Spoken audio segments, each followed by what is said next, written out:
제가 읽겠습니다.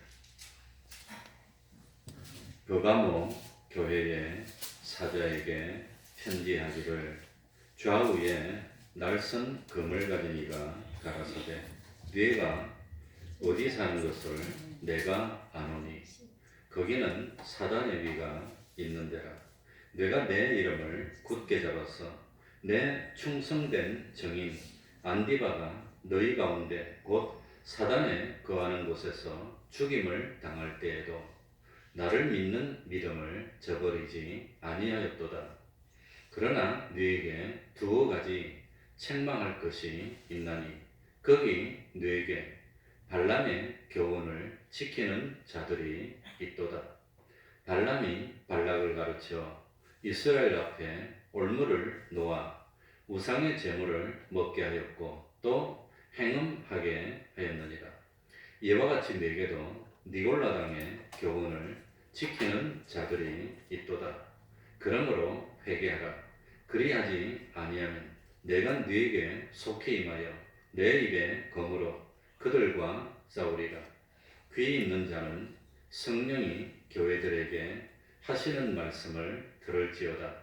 이기는 그에게는 내가 감추었던 만나를 주고 또 흰 돌을 줄 터인데 그 돌 위에 새 이름을 기록한 것이 있나니 받는 자밖에는 그 이름을 알 사람이 없느니라.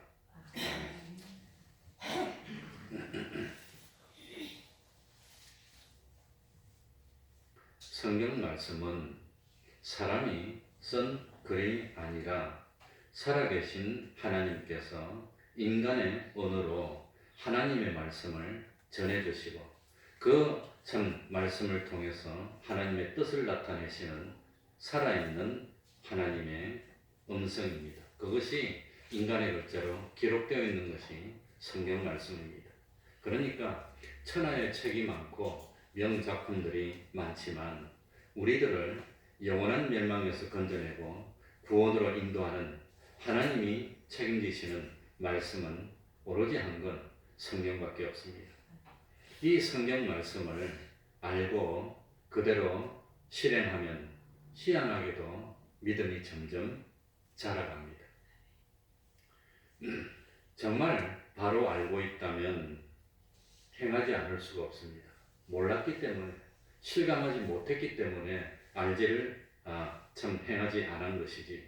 그러니까 안다는 것, 정말로 이 안다는 것은 바로 알면 행위가 필연적으로 따라오게 되어일 수 있습니다.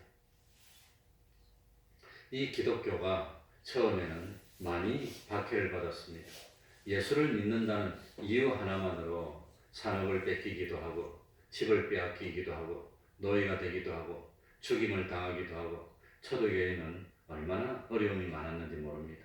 그런데 그 어려움이 지나고 난 뒤에 이 참 선배들이 피를 뿌리고 해서 그 세계를 다스리던 로마가 기독교를 공인하게 됩니다. 이 기독교가 공인된 것이 325년입니다. 정확하게. 이 325년에 참 아니지.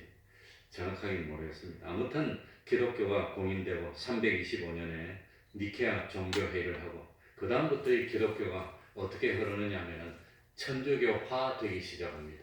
그래가지고 기독교에 참 그 기독교를 섬기는 그 기독교하고 그 다음에 국가의 권력하고 아주 친해지게 됩니다. 그래서 점점 이 친해지게 되니까 기독교가 타락하고 변질되는 역사가 옵니다. 그러다 보니까 기독교가 완전히 천주교가 됐고 천주교들은 뭐냐면 성경을 읽지 못하게 막았습니다. 함부로 성경 봤다가는 큰일 납니다. 그래가지고 이 성경은 이 무식한 사람들이 함부로 보면 혼돈이 되니까 적어도 신부로 서품 받은 사람만 성경을 볼 수 있고 일반 성도들은 그 참 자기들에게 유리한 이 뭡니까 성경 말씀을 뽑아가지고 따로 책을 만들어서 그것만 암송하도록 시켰습니다. 그것만 보고 심지어는 윌리엄 틴델 같은 사람은 성경을 영어로 번역했다고 화형당해서 죽었습니다. 왜? 일반 사람들이 성경을 읽을 수 있도록 어려운 라틴어로 된 성경을 영어로 번역했냐고. 그런다고 사람을 잡아 죽이는 그런 일을 했어. 성경을 영어로 번역했다고 이 불에 타서 죽은 사람이 많이 나오게 됩니다. 그리고 또 천주교는 기도도 못하겠습니다. 그러니까 이 천주교는 지금처럼 우리가 참 성경 말씀을 마음대로 읽고 하나님께 눈을 감고 기도하면은 이 사람들이 참 하나님과 교통하게 되니까 기도도 마음대로 못하게 하고, 천주교는 기도문이 있습니다. 기도문. 그걸 가지고 이 기도문만 가지고 계속해서 반복하게 하는 겁니다. 잘못하면 뜻도 없고 그냥 이 불공 들이는 것처럼 염불하는 그런 식으로 되고 말게 만들어 놨습니다. 그리고 주일날 하나님 앞에 나와서 말씀을 씨앗을 뿌리는 것처럼 종자적으로 받아가지고 그 말씀이 내 마음에 심기고 그 말씀대로 실제로 살아서 기적을 체험하고 정말 산 믿음이 돼야 되는데, 이 천주교는 형식적인 미사만 드리고 나머지는 자유롭게 하고, 심지어 우리 대한민국이나 동양에 온 천주교는 제사 지내도 된다 그러고, 그래가지고 불교적인 요소를 많이 가미해가지고는 이 신앙이 산 신앙이 아니라 죽은 믿음이 되도록 만들었다고 하는 겁니다. 오늘도 예수를 믿는 참 목사님들, 지도자급에 있는 목사님들이 사실 참 권세에 하나가 돼가지고 하나님보다도 세상 권세를 더 의지하고, 이 대한민국 국가 예산이 1년에 이제는 한 500조 원 가까이 되려고 하는데, 그 국가 예산 중에서 종무 예산이 있습니다. 종무. 그러니까 종무 예산인데, 그 종무 예산이 뭐냐?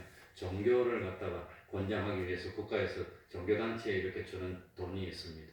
거의 대부분이 불교에 가고 한 90%가, 나머지 한 9몇 %는 천주교로 가고, 기독교는 조금 오지만 아무튼 그런 예산을 타가지고 참 종교계도 사용을 하고 그러긴 하는데, 어쨌든지 세상 권세를 배경으로 삼고 교회 안에서 이 교단 안에서 권세를 부리는 그런 사람들이 생겨났습니다.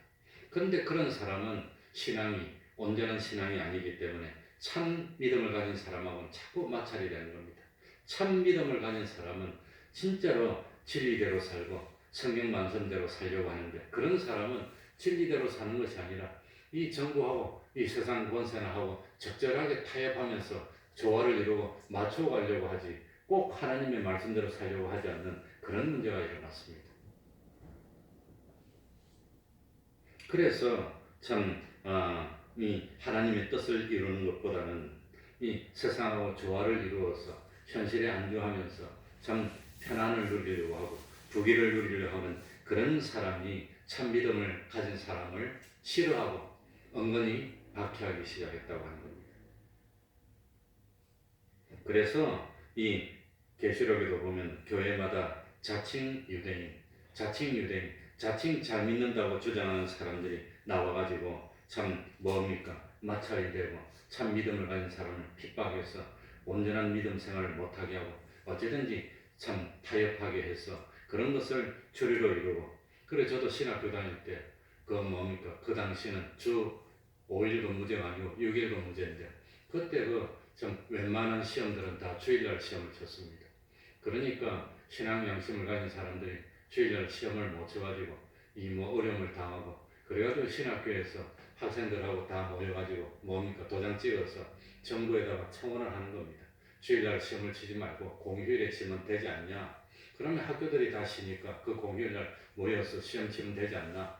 그 당시에 주일날 시험 치는 그 공식적인 핑계가 뭐냐면, 많은 사람을 한목에 수용해서 시험 칠 수 있는 장소가 없기 때문에 학교를 빌려서 보통 시험 치는데, 학교가 주일날만 쉬니까 주일날 시험 친다고 했는데, 이 공휴일은 학교가 쉬니까 그날 칩시다 그랬더니, 그래가지고 운동을 했는데 문공부나 그 당시에는 아무튼 그런 공무원 중에서 정무관이 있습니다. 정무관. 대한민국 공무원에 지금 정무관이 있는데, 그 사람들이 하는 말이, 다른 교단은 다 말하는데 왜 너희들만 그러냐 그러는 거예요.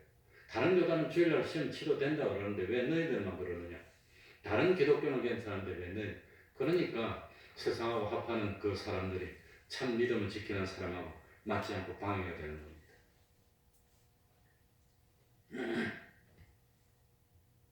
그래서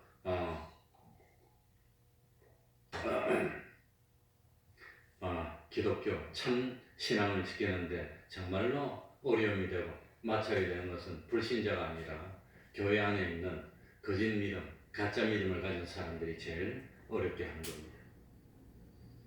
고린도전서 2장 3절에 보면 사도 바울이 하나님의 감동을 받아서 교인들에게 편지를 보면서 내가 고린도 교회 너희하고 함께 있을 때에 약하며 두려워하며 심히 떨었노라 그랬습니다. 왜냐하면 왜 약하고 심히 떨었느냐? 혹시라도 참 지도자 된 사도 바울이 잘 못해가지고 이 여러 신앙이 어린 사람이 신앙이 다칠까봐, 하나님하고 좀 멀어질까봐, 교회에서 멀어질까봐, 그래서 조심하고 두려워하고 벌벌 떨었다고 하는 겁니다. 뭐 겁이 나서 떨은 것이 아니라, 다른 것 때문에 떨은 것이 아니라, 내가 혹시라도 말 한마디라도 실수하면 다른 사람이 참 신앙에 지장을 받으면 안 되는데, 그래서 떨었다고 하는 겁니다. 그게 참 신앙입니다. 왜 예수 믿는 사람이 조심하고 떠느냐? 나 때문에 하나님에게 욕이 갈까봐, 혹시 나 때문에 한 사람이라도 하나님과 멀어질까봐 그것 때문에 떨고 조심하고 그러는 게 신앙이라고 하는 겁니다.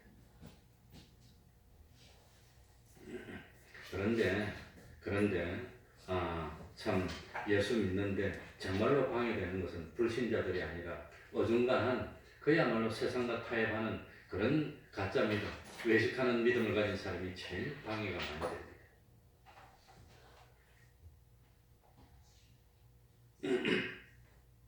참 신앙을 가진 사람은 세상에서 대접받기보다는 영원한 하늘나라를 소망하는 그런 소망을 가지고 있습니다.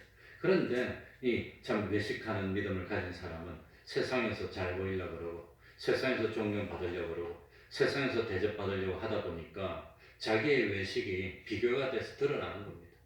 그래서 이 거짓 신앙을 가진 사람들이 참 신앙을 가진 사람들을 방해하게 되고 핍박하게 되고 그런 일이 기독교 역사에 계속해서 반복되고 일어났던 겁니다. 그래, 그 에베소 교회 아무튼 뭐 이 교회도 보면은 자칭 유대인, 자칭 잘 믿는다는 사람들이 핍박하는 일이 종종 나오고 있습니다. 자, 우리 12절부터 한 절씩 읽어가보겠습니다. 12절입니다. 제가 읽겠습니다. 버가모 교회의 사자에게 편지하기를 좌우에 날선 금을 가진 이가 가라사대. 그러니까 우리 주님이 참 교회의 주인인데 이 주님이 이 버가모 교회의 사자에게 말씀을 전하면서 교인들에게 말씀을 전하는 겁니다. 왜 교회의 사자에게 말씀을 전하느냐?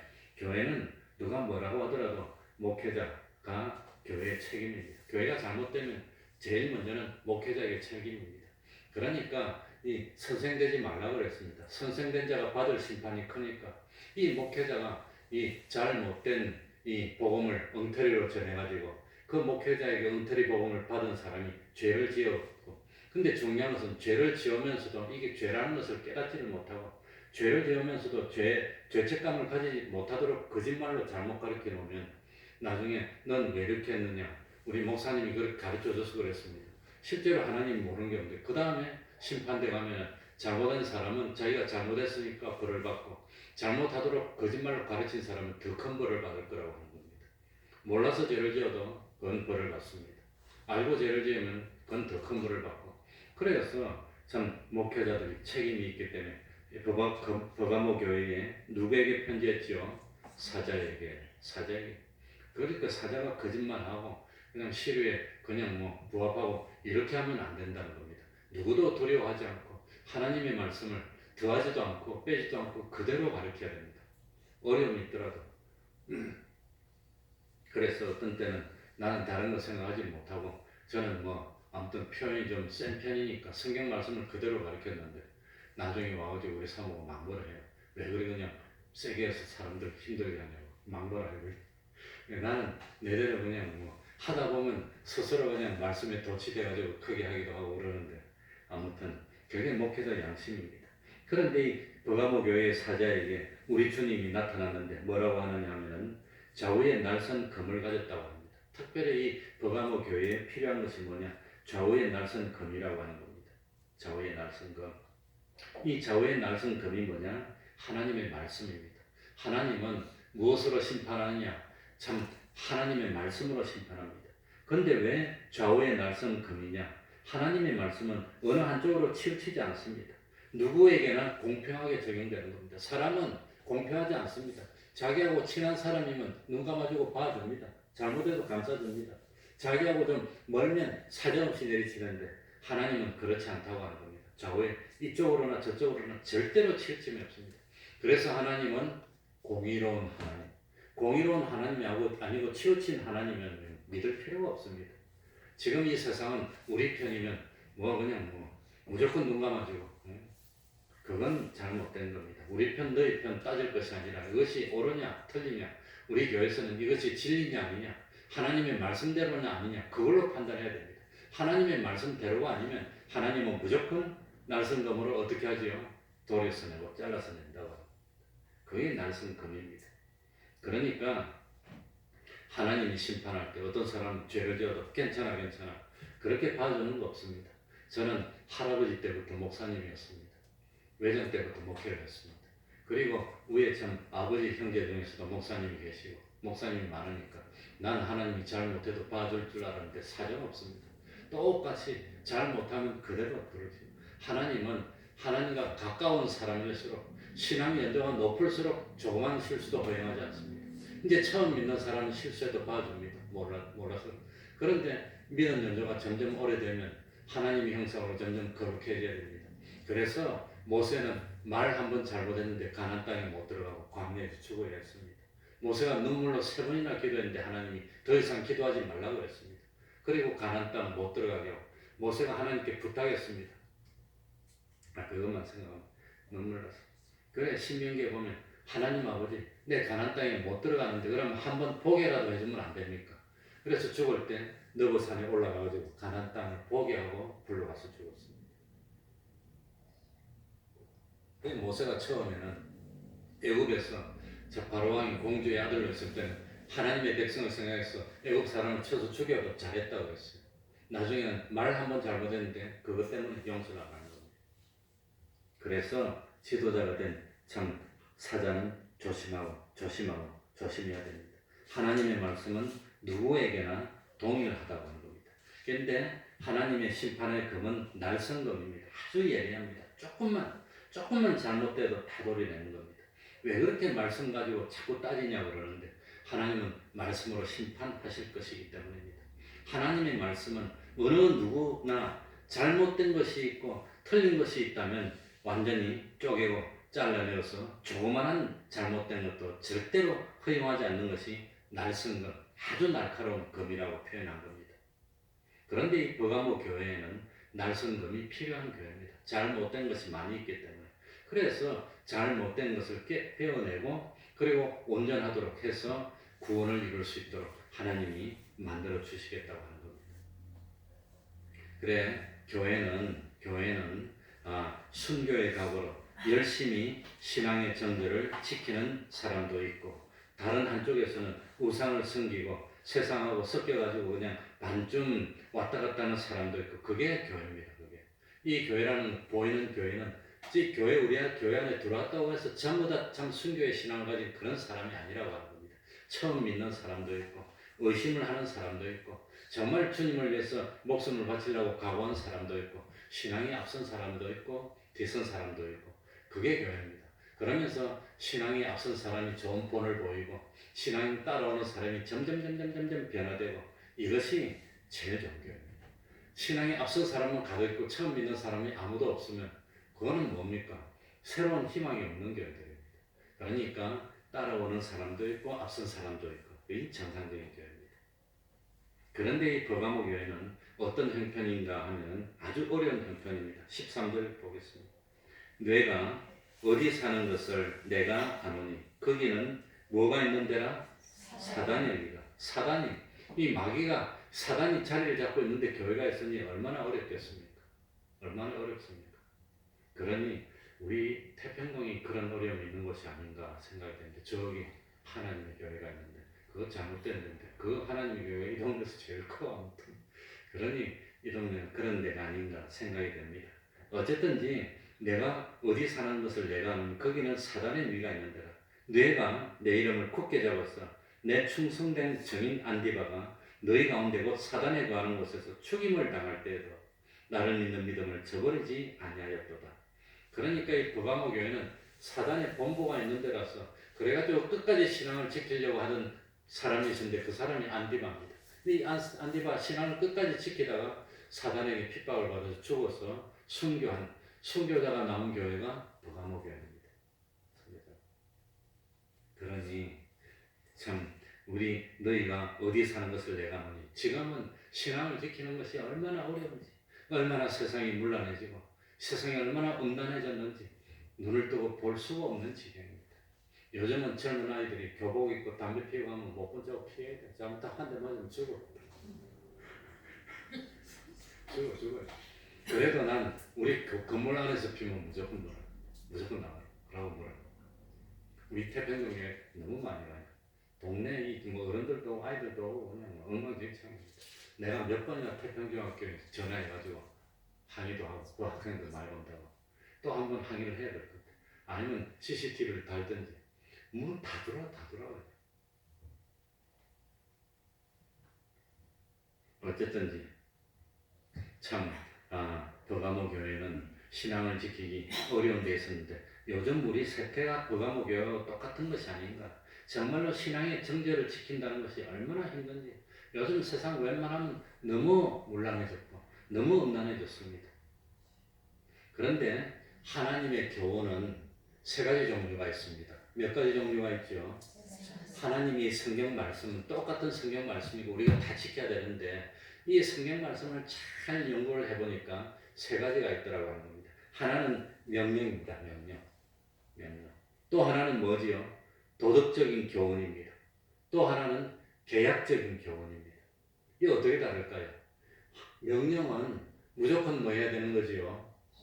무조건 복종해야 됩니다. 명령은 지키지 않으면 당장 하나님의 보응이 오는 겁니다. 그게 명령입니다.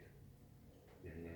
그래서 이 성경 말씀 중에는 명령이 있습니다. 내가 너에게 명하노니 명령이 있다고 하는 그 명령은 지키지 않으면 당장 하나님이 그냥 징계를 가는 겁니다.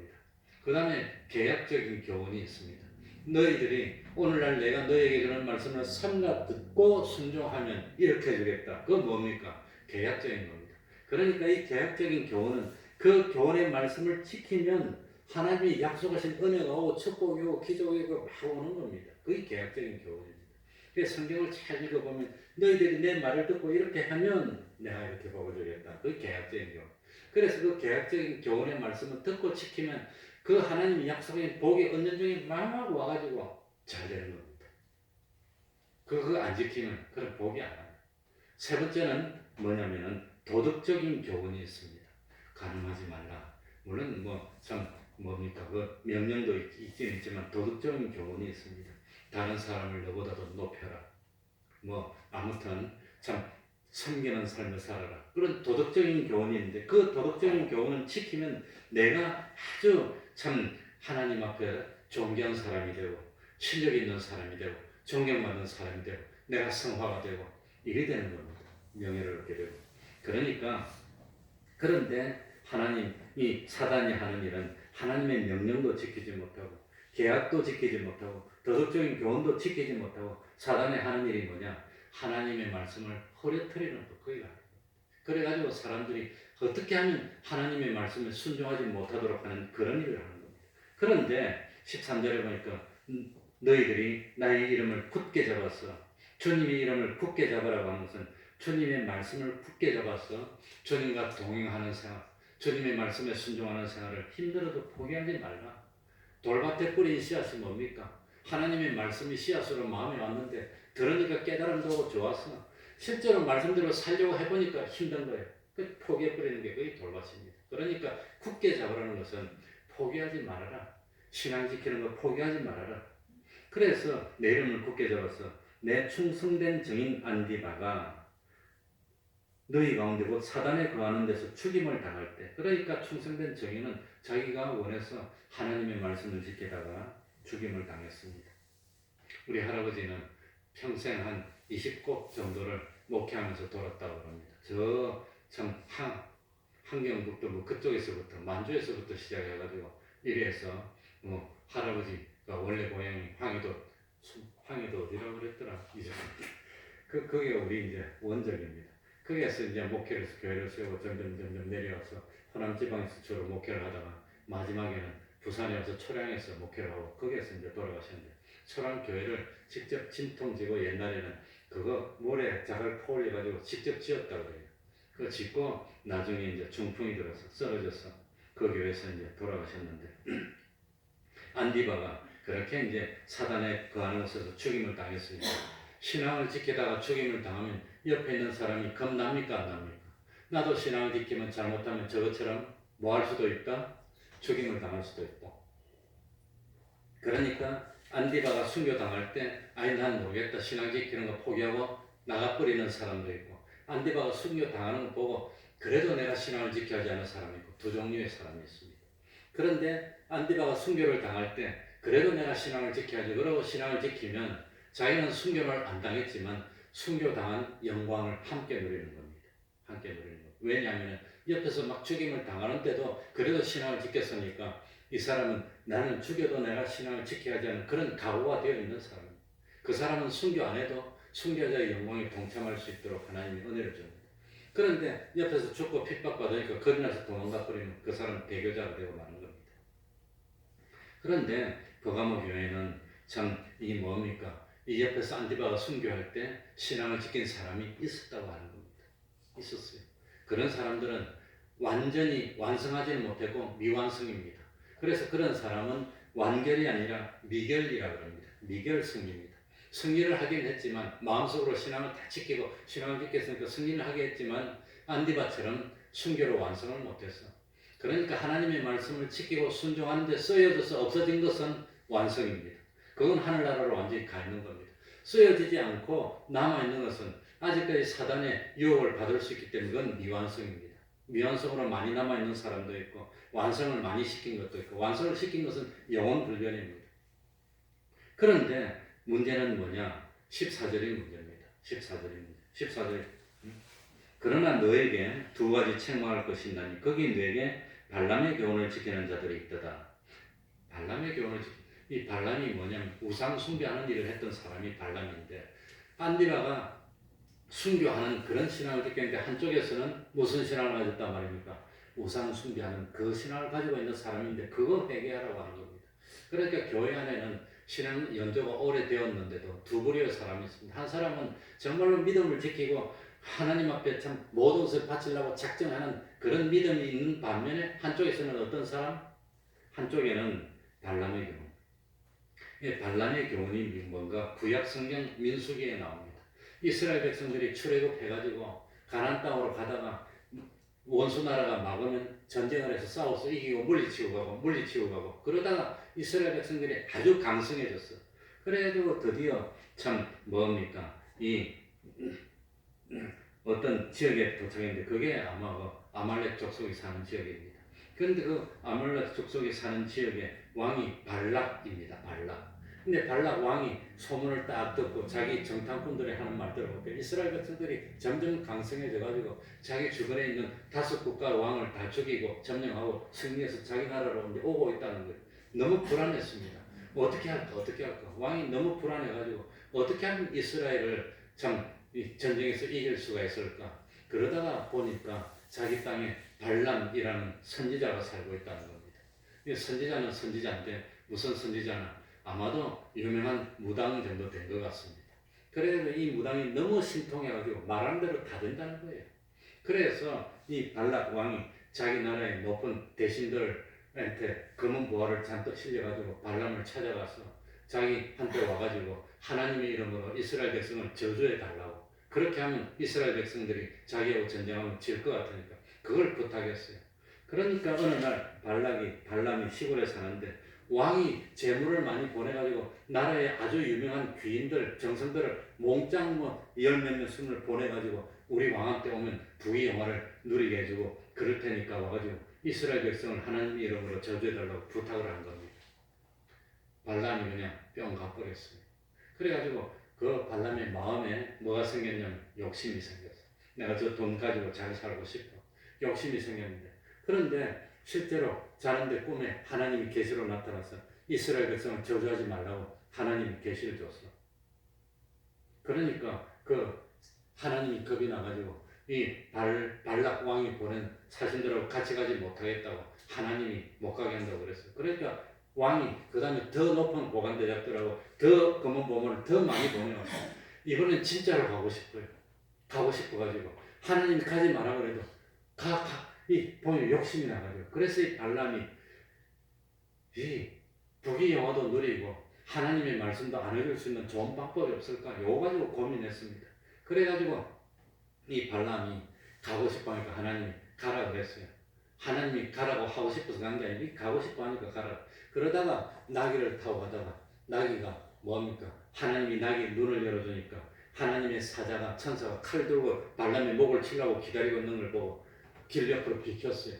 그 나귀가 비키면서 담벼락에 비비니까 이 발람이 자기 나귀를 막 때리니까 하나님이 나귀 입을 여니까 나귀가 주인 보고 막 항의를 하는 겁니다. 내가 평생에 당신이 타고 다니는 나귀인데 내가 당신한테 이런 적이 있느냐? 없다 그랬어요.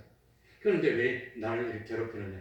당신을 위해서 이렇게 피해줬더니 그랬더니 하나님이 발람 선지자의 눈을 열어주니까 천사가 칼 들고 있는 걸 보고는 길급을 해서 무릎을 꿇고 엎드렸어요. 그래가지고 발람이 이스라엘 백성을 끝끝내 저주를 못했어. 그래도 돈이 탐나. 그래가지고 돈이 탐나니까 왕한테 뒤로 가가지고 기속으로 삭삭삭 방법을 가르쳐줬습니다. 뭐라고 가르쳐줬나? 아무리 하나님이 좋아하는 백성이라도 하나님은 공평합니까? 불공평합니까? 공평합니다. 하나님의 백성이라도 죄를 지으면 어떻게 하지요? 하나님 진노하는 겁니다. 그러니까 발람이 그걸 가르쳐줬어. 그래가지고 하나님의 백성, 하나님은 공평하기 때문에 하나님의 백성이 죄를 짓게 만들어라는 겁니다. 그럼 어떻게 만들면 되냐? 그러니까 사람이 광야에 떠들다 보면은 맛있는 거 못 먹고 고생하니까 이스라엘 백성들이 있는데 옆에 뭡니까? 자기 나라에서 제일 이쁜 여자들을 뽑아갖고 민계를 써가지고 이스라엘 백성이 있는데 잔치를 베풀으라고 그랬어. 그래 고기를 굽고 잔치를 베풀고 냄새를 풍기고 풍악을 올리니까 이스라엘 사람들 중에서 호기심 많은 사람도 있잖아요. 가보니까 아주 이쁘게 생긴 여자들이 그냥 환영을 해주고 음식을 주고 이러니까 소문이 나니까 이스라엘 백성들이 와 몰려왔어. 그래가지고 민계에 넘어가가지고 좋은 음식 먹고 그 다음에 미인들이 그냥 유혹해가니까 엄란한 그런 죄를 지었어. 그게 발람. 그래가지고 이스라엘 백성들이 망하게 돼서 그 수만 명이 하나님이 쳐서 죽게 됩니다. 그게 발람의 교훈이라고 하는 겁니다. 발람의 교훈. 그런데 이 버가모 교회에 뭐 하는 사람이 있단 말입니까? 발람의 교훈을 따르는 사람이 있다는 것은 세상에 부귀영화, 권세가 탐이 나가지고 우상을 섬기고 음행하는 사람이 있다는 겁니다. 한쪽에서는 뭐 하는 사람이 있고 숭배하는 사람이 있고 그게 교회라는 겁니다. 그게 교회. 그러니까 이 교회 속에서 안디바 같은 신앙을 지키면 하나님이 복을 줄 텐데 그러지 못하고 교회 왔다 갔다 하면서 신앙이 없고 우상 숭배하고 세상하고 타협하고 있는 그 사람들 보고 뭐 해라 말입니까? 회개하라고 하는 겁니다. 회개하지 않으면 날선검을 가지고 어떻게 하겠단 말이죠? 잘라서 교회에서 내고 그 사람들은 멸망으로 가고 이 순수한 신앙 가진 사람만 구원으로 이끌겠다고 하는 겁니다. 그게 버가모 교회에 주는 하나님의 말씀이었다고 하는 겁니다. 그래서 니골로당의 교훈도 발람의 교훈과 같은 겁니다. 같은 거고. 그러므로 회개하라 16절. 그리하지 않으면 내가 너에게 속히 임하여 내 입에 금으로 거들어 싸우리라. 17절 읽고 마치겠습니다. 17절입니다. 다 같이 읽겠습니다. 귀 있는 자는 시작. 귀 있는 자는 성령이 교회들에게 하시는 말씀을 들을지어다. 이기는 그에게는 내가 감추었던 만나를 주고 또 흰 돌을 줄 터인데 그 돌 위에 새 이름을 기록한 것이 있나니 받는 자밖에는 그 이름을 알 사람이 없느니라. 그러니까 성령님이 두아디라 교회에게 말하는데 이기라고 하는 겁니다. 뭘 이기라 말입니까? 마귀의 유혹을 이기고 마귀의 핍박을 이기고 신앙을 지켜라고 하는 겁니다. 그래서 이기는 사람들에게는 뭘 줍니까? 만나는 뭐지요? 양식입니다. 그런데 감추어서 옛날에 참 신앙이 안 좋을 때는 몰랐어. 그런데 신앙을 지키고 이기니까 하나님이 눈을 딱 열어주는 겁니다. 그래 딱 보니까 양식이 있어. 감추. 그 양식은 뭡니까? 먹으니까 새 사람이 커지는 겁니다. 믿음이 쑥 자라고 신앙인격이 쑥 자라고 하늘나라에서 상 받을 수 있는 그런 사람으로 완전히 성장되는 만나를 주는 겁니다. 그전에는 몰랐어요. 그걸 먹으니까 생명의 양식이 돼서 몸도 건강해지고 신령한 참 신앙 인격도 건강해지고 이 믿음이 점점 탄탄한 믿음이 되고 그야말로 하나님하고 교통하는 사람이 돼서 마지막에는 흰돌을 준다 했는데 흰돌이 뭔지 정확하게는 알지 못하지만 신앙이 앞선 선배들이 많이 연구를 해보니까 이 흰돌은 하얀색은 하나님이 기뻐하는 참 죄가 없는 색이니까 하나님의 형상을 이루게 되는 겁니다. 그래서 우리들이 성화되고 하늘나라에 좋은 사람이 되고 그 다음에 뭡니까? 흰돌 위에 뭐가 기록되어 있단 말입니까? 새 이름. 옛날 이름이 아니라 새하늘과 새 땅에 갈 수 있는 하늘나라에 갈 수 있는 새 이름이 기록되어 있는데 그거 받아본 사람은 너무 기뻐서 잘 알아. 아마 새 이름이 자기 이름이 생명책에 기록된 것을 하나님이 깨닫게 해주시는 것 같아요. 그래가지고 기쁘게 신앙생활을 더 열심히 할 수 있도록 해준다는 겁니다. 이기는 자만이 알 수 있습니다. 산 꼭대기에 올라가 보지 않은 사람은 그 맛을 몰라. 왜 올라가 저기 그 힘든데, 왜 신앙을 짓기 힘든데 올라가 본 사람은 또 올라갑니다. 맛을 아니까. 그래서 이긴 사람은 이기지 않은 사람이 모르는 하나님의 위로가 있고 기쁨이 있어 더 충성하게 되는 겁니다. 이런 우리 이기는 사람이 태평동교회에 많이 나오기를 바랍니다. 기도하겠습니다. 하나님 아버지 감사합니다. 참 선교의 신앙을 지키고 세상 사람들이 모르는 그 기쁨을 맛보며 한없이 기뻐서 어쩔 줄을 몰라 더욱더 충성하는 사람이 있는가 하면 세상에 타협하고 믿음을 양보하고 한쪽 다리는 교회에 걸치고 한쪽 다리는 세상에 걸치고 항상 왔다 갔다 하는 그런 사람도 있습니다. 하나님 아버지 눈을 열어주시옵소서. 우리를 불쌍히 여겨주시고 귀를 열어주시옵소서. 성령님이 지금도 간절간절하게 애타게 우리에게 하시는 그 말씀을 들을 수 있도록 은혜 베풀어 주옵소서. 그리고 참 믿음을 가지고 세상 사람들이 모르는 그 기쁨을 누리고 구원의 기쁨을 누리고 사도 바울처럼 스스로 원해서 섬기는 삶을 살고 온갖 어려움이 있어도 극복하고 이기고 끝까지 신앙을 지켜서 우리 주님으로부터 인정받는 저희들이 다 될 수 있도록 하여서 우리 태평동교회가 참 믿음으로 하나님을 기쁘시게 하고 하나님이 주신 그 위로를 받고 기도에 응답받는 그 기쁨 누리는 저희들 될 수 있도록 은혜 위에 은혜로 더하여 주시옵소서. 예수님 이름으로 기도하옵나이다. 아멘.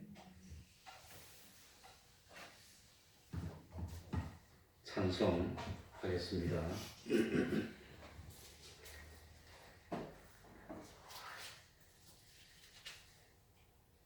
찬송가 102장입니다.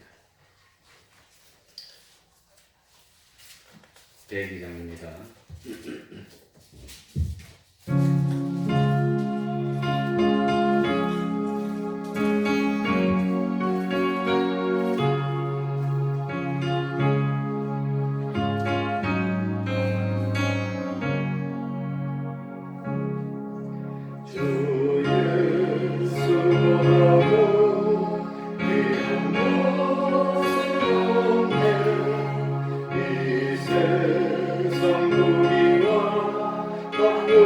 주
주기도문으로 예배를 마치겠습니다. 내일 모레는 영하로 떨어집니다. 날씨가. 그러니까 준비를 단단히 해서 감기 걸리지 않도록 조심하시기 바랍니다. 하늘에 계신 우리 아버지여, 이름이 거룩히 여김을 받으시오며 나라의 임하옵시며 뜻이 하늘에서 이룬 것 같이 땅에서도 이루어지이다. 오늘날 우리에게 일용할 양식을 주옵시고 우리가 우리에게 죄 지은 자를 사하여 준 것 같이 우리 죄를 사하여 주옵시고 우리를 시험에 들게 하지 마옵시고 다만 악에서 구하옵소서. 대개 나라와 권세와 영광이 아버지께 영원히 있사옵나이다. 아멘.